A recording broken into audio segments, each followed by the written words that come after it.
direct des courses avec la Fédération Anjoumaine Centre-Ouest et Oxygène Radio. On se retrouve ici en direct de l'hippodrome de Segré. Alors nous avons le plaisir de retrouver notre gagnant du jour, mais avant tout les résultats. En effet, c'était le prix Mon Audition, prix Mid Dancer, qui a été remporté par le numéro 6, Tennessee Basque, avec Mathieu Havard. La deuxième place pour le 4, Joie de Taillé. Troisième, le 3. Quatrième, le numéro 5, Premier Vert. Cinquième, Las. Et sixième, le numéro 2, Transformer. Voilà pour l'arrivée de cette sixième et dernière course. Justement, on a le plaisir d'avoir notre gagnant. Bravo à vous. Merci beaucoup. Belle course. Oui, c'est toujours un plaisir d'être associé à des bons chevaux, des bons sauteurs comme ça. C'est vrai que pour un gentleman, d'avoir de tels chevaux, c'est quand même vraiment une responsabilité, mais également un honneur. Oui, tout à fait.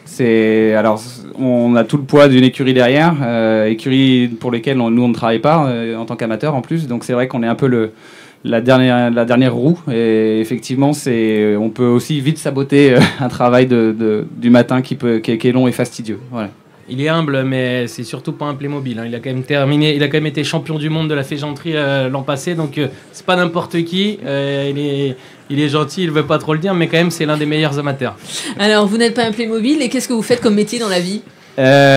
Écoutez, il y a du changement à venir. Je suis encore enseignant pour 3 semaines dans un collège d'éducation prioritaire dans les Hauts-de-Seine et aussi à l'université de Cergy en tant que professeur de physique-chimie et formateur. Et je rentre au mois de novembre au ministère de l'Éducation nationale et de l'enseignement supérieur en tant que chargé et conseiller en culture scientifique, technique, industrielle pour le ministre. C'est chouette ça. Claque, Mais c'est génial. C'est nous les Playmobil là du coup. Nous on n'a même plus les mains aujourd'hui. Vas-y, continue. Non mais c'est quand même... Et donc comment est-ce que ça va se passer pour monter toujours comme ça ? Ça va se passer que les week-ends on travaille pas normalement déjà, c'est pas mal. Et non, j'aurai l'occasion de pouvoir poser quelques RTT, ce que je peux difficilement faire en tant qu'enseignant. Donc ça devrait même me permettre de montrer peut-être davantage en semaine en l'occurrence. Et puis après, on a du télétravail qui me permettra peut-être, normalement, si je goupille bien mes horaires, d'aller monter un lot avant de travailler à la maison. Donc ça devrait pouvoir continuer. Justement, ce changement de métier, c'était une envie pour justement consacrer plus de temps Alors, pas forcément. C'est une belle évolution professionnelle en l'occurrence. Je pense que j'aurais eu du mal à rester enseignant jusqu'à. On va pas parler de réforme des retraites, mais voilà, les Playmobil vont travailler de plus en plus longtemps, donc voilà. Donc non, c'était aussi un objectif professionnel de pouvoir évoluer. Et c'est un vrai changement de carrière et ça m'ouvre d'autres horizons aussi. Et si en plus ça reste compatible avec les sports équestres, c'est tant mieux. Franchement, c'est un très beau parcours. Justement, comment vous êtes arrivé dans le monde du cheval ? Je suis arrivé dans le monde du cheval, en fait, comme beaucoup, par l'équitation classique à la base, avec un moniteur de concours qui a passé sa licence d'amateur en Bretagne. Et donc, j'ai monté mon premier cheval de course à 14 ans. J'ai rien compris, comme beaucoup de monde qui commence à monter un cheval de course. Et puis après j'ai eu l'occasion de faire avec une exhibition des courses de poney. Donc ça n'a absolument rien à voir avec les fédérations de poney qu'on connaît actuellement. Mais effectivement, c'était déjà les prémices du virus en l'occurrence. Et après, j'ai rapidement passé ma licence d'amateur. Et vous n'avez jamais voulu faire le métier ? C'est un métier qui est très exigeant. Moi, j'ai bien sûr beaucoup d'amis jockeys, beaucoup d'amis, je crois que c'est un synonyme, donc jockey, donc cassé aussi, ça va avec. Et c'est un métier. Alors, je pense que je pense avoir bien fait de le garder en passion parce qu'on peut profiter des mêmes sensations, on a l'opportunité de monter les mêmes courses, les mêmes hippodromes en tout cas. L'exemple aujourd'hui des chevaux de bonne valeur aussi. Mais avec quand même une stabilité aussi pour ma famille aussi. Voilà, c'est un métier où on connaît très bien les hauts et les bas. Alors c'est vrai que quand c'est les hauts, c'est super, mais un jockey accidenté, effectivement, moralement, c'est très compliqué. On sait que les chevaux ont toujours besoin de courir. Et donc, ils sont vite sur un siège éjectable. Donc, c'est vrai que c'est un milieu qui est sans pitié, mais qui fait aussi sa beauté. Voilà. Donc, mais non, je ne me voyais pas me lancer professionnellement dans ce milieu-là. Rappelez-nous un petit peu votre palmarès. Écoutez, c'est assez atypique. Moi, j'ai arrêté de monter pendant 7 ans, en fait. Alors s'il faut donner des noms, la famille Mescam est un peu à l'origine de ma reprise, et des amis aussi, notamment Erwan Graal, à qui je dois aussi beaucoup sur mon retour. Et donc j'avais arrêté pendant 7 ans parce que on a une vie à côté de famille, professionnelle et autres. Et en construisant un centre d'entraînement pour un ami entraîneur, Michael Mescam, qui s'installait, il m'a dit écoute, là tu montes tous les chevaux chez moi, donc j'espère que tu es en forme, dans un mois tu montes à Auteuil. Et j'avais pas monté en course depuis 7 ans, donc voilà, j'avais pas vendu la selle, donc c'est peut-être qu'inconsciemment j'avais peut-être envie de recommencer quand même un petit peu. Vous aviez encore la forme, hein, parce que moi, s'il m'appelle et qu'il me dit dans un mois, je suis foutu. Hein. En ce qui concerne le poids, ça va en l'occurrence, mais après faut se donner un petit coup de pied dans les fesses, mais je regrette en rien ma décision et ce que ça m'a ouvert comme opportunité derrière. Et je remercie le club pour nous appuyer à fond derrière tout ça. On a quand même un beau circuit d'amateurisme, que ça soit en province ou dans des réunions Prémom aussi. Et c'est vrai que c'est une belle carte. On a un circuit qui est vraiment bien construit. Et c'est d'ailleurs de l'amateurisme, mais qui s'est vraiment bien professionnalisé. Je pense qu'effectivement, si vous regardez des courses d'amateurs premium, ça n'a pas forcément grand-chose à envier aux courses de jockey. On peut un peu s'y méprendre, effectivement. Après, on a l'avantage aussi de monter régulièrement ensemble, donc on se connaît quand même un petit peu tous. C'est quelque chose de dangereux, on connaît la dangerosité et on n'est pas rémunéré, nous on le fait vraiment pour le plaisir, donc on n'a aucun intérêt effectivement, même s'il y a toujours l'esprit de compétition, on n'a aucun intérêt à se mettre en difficulté en tout cas. Vu le temps et l'investissement, il faut que la famille suive derrière. La famille, elle est là au maximum, elle me suit, elle m'a suivi aussi pas mal sur le championnat du monde l'année dernière à un maximum. On a essayé de joindre régulièrement l'utile à l'agréable pour découvrir de nouvelles destinations. Mais oui, ça pourrait pas se faire ça en fait. Ça serait vraiment incompatible. Donc oui, la famille suit, elle est très concernée. La petite monte à poney aussi, parle déjà de faire des courses de poney, mais c'est papa qui freine avec maman.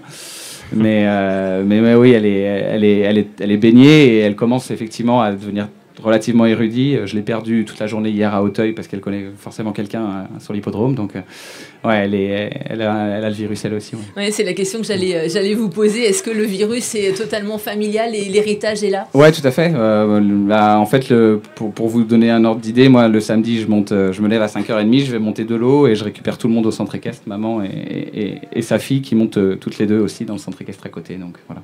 C'est chouette de partager des moments. Ouais, très. Ouais, on a même une photo où on est tous les trois à cheval sur les chevaux de course le matin, donc c'est vrai, c'est des bons moments, ouais, tout à fait.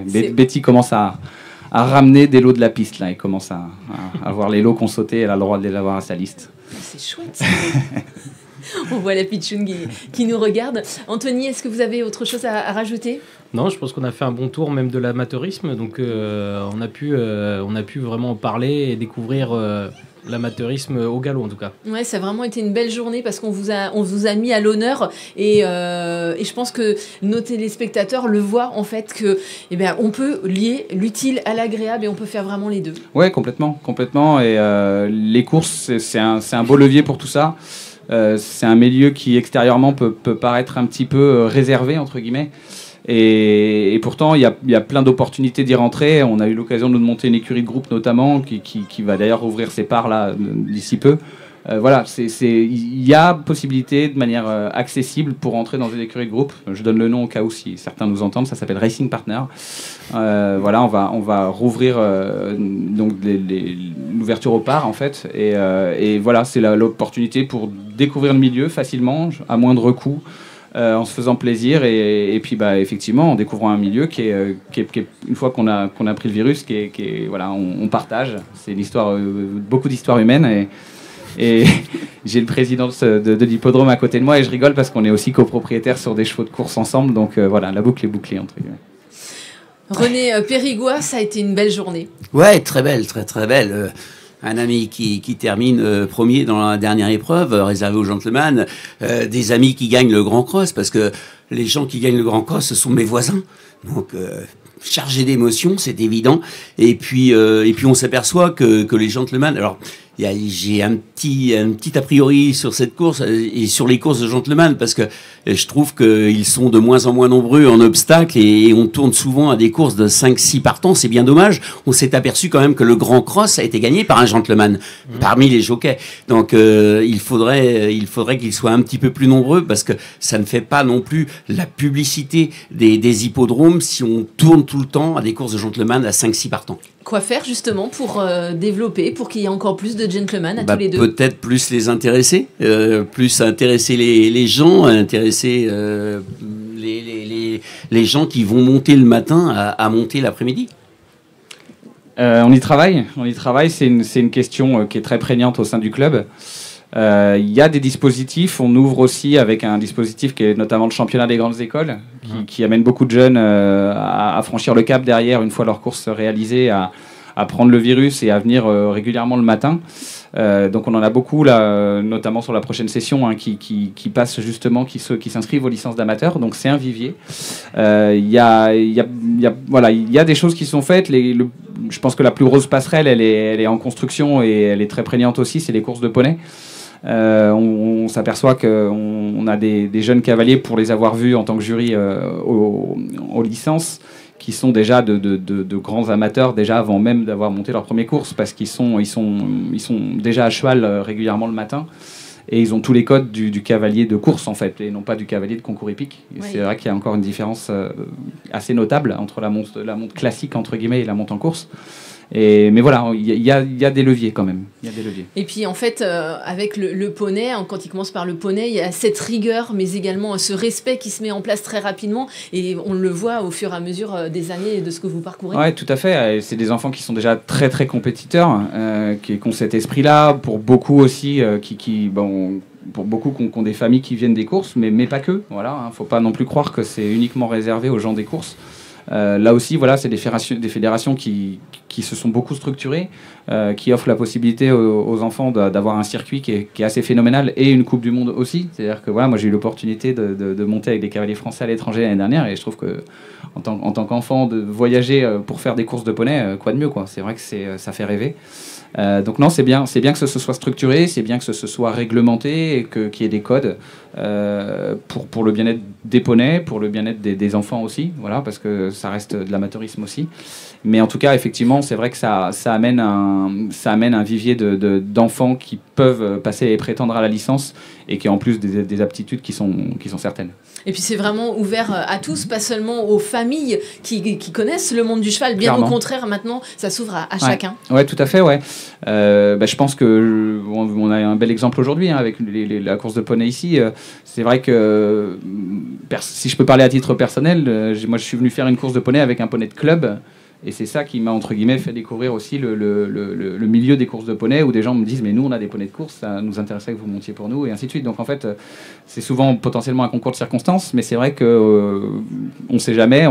Je pense que des gens avec un enfant qui effectivement monte en équitation classique, en venant de manière un peu impromptue sur un hippodrome, pourrait effectivement être amené à faire des courses de poney derrière, ouais, tout à fait. Et l'avenir est là, en fait, tout simplement. Et je pense aussi que les gentlemen, au bout d'un moment, on s'aperçoit que les très bons gentlemen, on en a eu beaucoup aujourd'hui sur l'hippodrome, mais on s'aperçoit aussi qu'il y a beaucoup de très bons gentlemen qui sont jockeys maintenant, et ils ont passé le cap. Alors on a des super exemples dans la région, parce qu'on a eu David Cotin qui a commencé dans le club des Gentleman Riders. On a actuellement, je pense qu'il y en a Clément Lefebvre, on a Christophe Dubourg, on a également quelqu'un qui vient de passer professionnel il y a pas longtemps, Thomas Journiac. Celui-là, on va en entendre parler d'ici très peu de temps, parce que on le sent très bien qu'il a la fibre cheval, et qu'il est très bon à cheval. Il va se faire une place dans les très bons jockeys d'ici peu de temps.